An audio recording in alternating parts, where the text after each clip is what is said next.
আজ ননদ ভাবির কিছু গল্প পড়ব। গল্পটা হচ্ছে, শুনে যাবেন এবং যদি ভালো লাগে অবশ্যই শেয়ার করে দেবেন।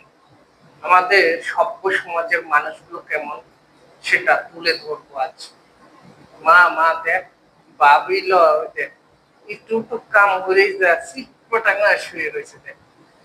আরে ভাই, কয়জন মানুষের বাতি নাদা লাগে, আর দুটো ঘর চার দিয়ে হয়ে গেছে, শরীর তো গলা গেছে, যা শুয়ে পড়েছে দেখ। পরের মেয়ে কি কব, কি না কি কই, আর দোষ হয় না। এসব কথা তো লোক না কয়া ছাওয়ালা শুধু ছাওয়ালে কি কব, যা করার ছাওয়ালি বলবি। আমি এসব তার মধ্যে যাইবে চাই না। বড় লোকের জি কেবা হইলে এত কাম করবি, আমি পারিনি সবকিছু। তে সংসার কার, সংসারটা তো উগারের জন্য। তোরা যদি না হইলে খায়, আমারও তো ঠেহা নাই, আমারও তো দায় পড়ে নাই যে আমি এত কামগুলো করবো। এ জায়গায় মেয়েটা কিন্তু বসে বসে খাচ্ছে, কিন্তু পরের ঘরের মেয়ে আসছে, শুধু তার উপরে দায় দায়িত্ব আছে।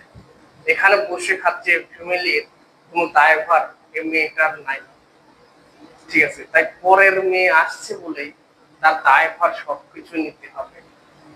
এটাই হচ্ছে আমাদের সভ্য সমাজের মানুষ আমরা। একটা পরের ঘরের মেয়ে আনলে তারও চান প্রাণ আছে, তারও আলিশি আছে। কি বলবো, এরকম হয়ে থাকে আমাদের সমাজে, অহরহ হয়।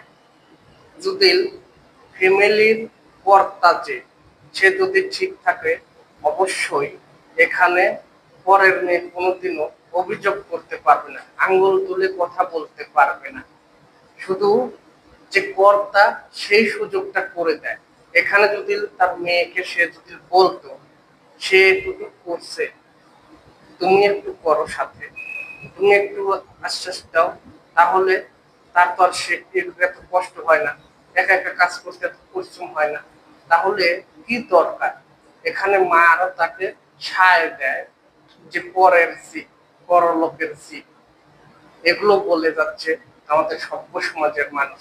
এখান থেকে বেরিয়ে আসতে হবে আপনাদের, তাহলে আপনাদের ফ্যামিলি সবাই ভালো থাকবে এবং সবাই সক্রিয়ভাবে একই পরিবারে একই জায়গায় থাকতে পারবে।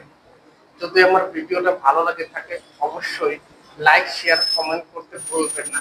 এখানে শেষ